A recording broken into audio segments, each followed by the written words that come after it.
yo les voy a hablar acerca de inteligencia artificial y comportamiento humano. Tradicionalmente se han contrastado los enfoques sociales y biológicos de la conducta humana como si los dos fueran dos cosas opuestas, ya que los abismos que hay entre los niveles biológicos y sociales son una construcción humana, lo cual el psicólogo comúnmente analiza para poder dar una explicación de cómo la persona emite ciertos comportamientos.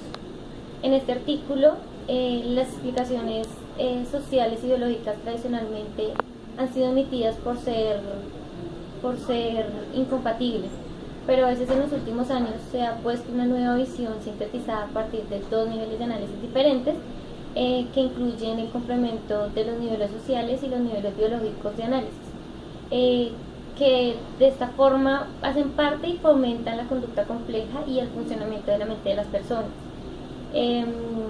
La psicología experimental estudia el crecimiento de la inteligencia humana, midiendo el grado de su desarrollo para poder determinar el modo de cómo la inteligencia se distribuye en un grupo de personas. Pero si todas las conductas emitidas se dan por formaciones genéticas e influencias socialmente, no sabríamos si realmente las mentes artificiales podrían reemplazarnos en todas las actividades del día a día, incluyendo la realización de trabajos e interacciones sociales buenas. Según Crick, en 1970, un precepto central de la biología molecular es que toda la información necesaria para construir un cuerpo en los mamíferos, ya sea humanos o animales, está entendida aproximadamente con 100.000 genes de ADN. Y en conjunto con estos genes hay muestras que activan el ADN necesario para poder producir las proteínas necesarias para que el ser humano pueda desarrollar realmente el comportamiento. Una de las tesis que tomaba en cuenta uno de los artículos que tomé de referencia, el artículo es Multilevel Integrative Analysis of Neuroscience and Human Behavior Social Nature of Social and Psychology Approach Implementation. Es que el mundo social, así como la organización y funcionamiento del cerebro, formas y modulación genética y los procesos biológicos, en consecuencia cuenta con la necesidad del conocimiento de los dominios biológicos y sociales para el comportamiento humano. La biología humana está anclada en la anatomía y la genética, lo cual proporciona los elementos fundamentales de donde se pueden extraer las interconexiones y con el que se puede construir una teoría. Mientras que el mundo social es todo lo contrario, ya que es un complejo conjunto de abstracciones que representan las acciones e influencias de las relaciones entre individuos, los grupos sociales, las sociedades y las culturas en las que estamos inmersas. Y como consecuencia de esto, biológicamente los enfoques tienden a ser vistos por los psicólogos sociales como una forma reduccionista, donde todos los métodos sociales para estudiar los comportamientos biológicos se pueden aplicar a los animales y los seres humanos que viven en entornos complejos. De esta forma se proporciona un modelo para la integración dinámica entre los mecanismos biológicos y el contexto social en el que está inmersa la persona, pues, en su día a día. Y así se puede evidenciar una creciente evidencia de que una comprensión más completa de la mente y el comportamiento se fomenta mediante análisis teóricos integrados que abarcan los niveles biológicos y sociales de la organización. Por otro lado, tomando como referencia otro artículo, Embodying Artificial Means and Brain, podemos abordar este tema como las representaciones que explican el comportamiento inteligente, de esta forma que se explica para poder ser adquiridos a través de procesos de la evolución darwiniana. De esta forma se presentan resultados de simulaciones por ordenador de los controladores de una red neuronal evolucionada, y se discute la similitud de las simulaciones a ejemplos del mundo real.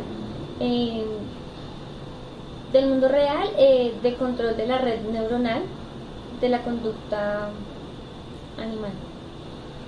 Muchos tipos de explicaciones del comportamiento inteligente hacen referencia a las representaciones mentales, las cuales identificamos como estados representacionales explicados en términos de las relaciones entre los estados neuronales de la persona y los estados ambientales nerviosos de la misma, puesto que esos comportamientos inteligentes proporcionan beneficios biológicos de lo que los organismos realizan.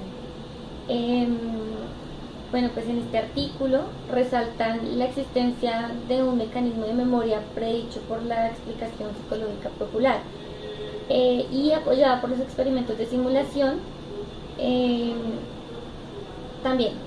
Además, estamos en una posición con respecto a estos modelos para hacer algunas observaciones acerca de lo que las representaciones representan para la persona, cómo la persona a través de estas representaciones puede recordar o puede saber qué es lo que desea en el momento para poder llegar a la acción. En las redes de orientación podemos distinguir tres tipos de presentaciones. Una puede ser la representación sensorial.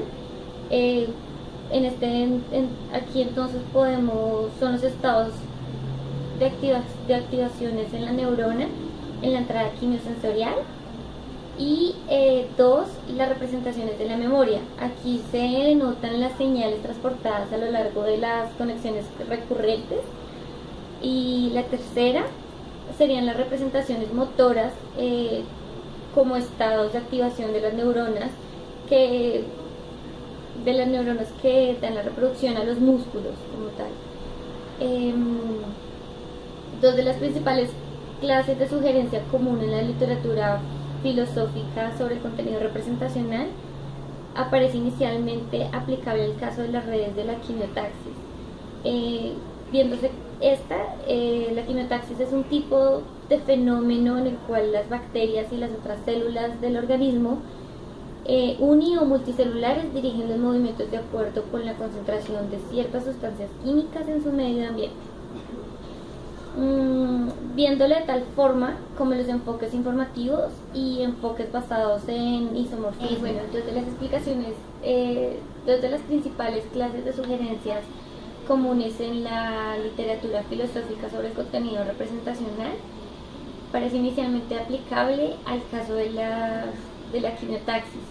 Entonces la red quimiotaxis o la quimiotaxis como tal es un tipo de fenómeno en el cual las bacterias y las otras células de los organismos unicelulares o multicelulares dirigen sus movimientos de acuerdo con la concentración de sustancias químicas que hay en su medio ambiente. De esta forma lo podemos ver como los enfoques informativos o los enfoques basados en el isomorfismo. El isomorfismo pretende captar la idea de tener la misma estructura. Entonces los estados sensoriales en este caso y de memoria son capaces de conducir la quimiotaxis en virtud de las relaciones informativas que celebren con los niveles actuales y pasados de la concentración química que hay local en el momento.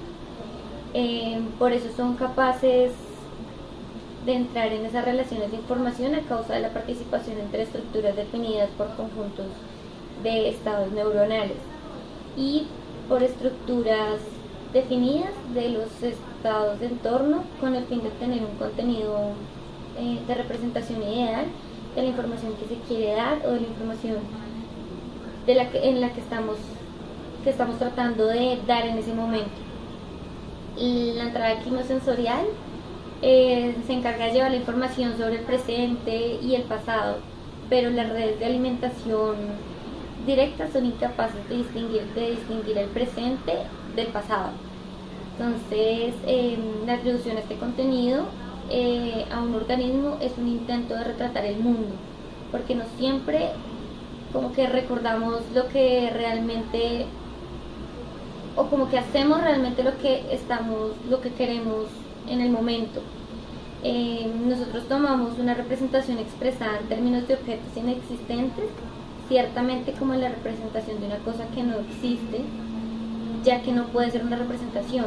Lo que no existe no lo podemos tomar como una representación de lo que nosotros estamos pensando o del proceso que queremos hacer en el momento.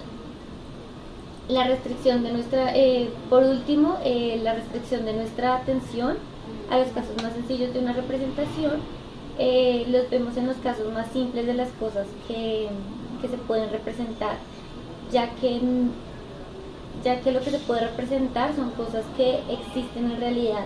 Lo que no existe no lo podemos representar, sino también de hecho entre las relaciones de información y el isomorfismo con los estados neuronales. De esta forma es más fácil hacer lo que uno se imagina, ya que el cerebro es, a diferencia de casi todos los órganos, un órgano casi autosuficiente para la realización de cualquier tarea que nosotros queramos realizar.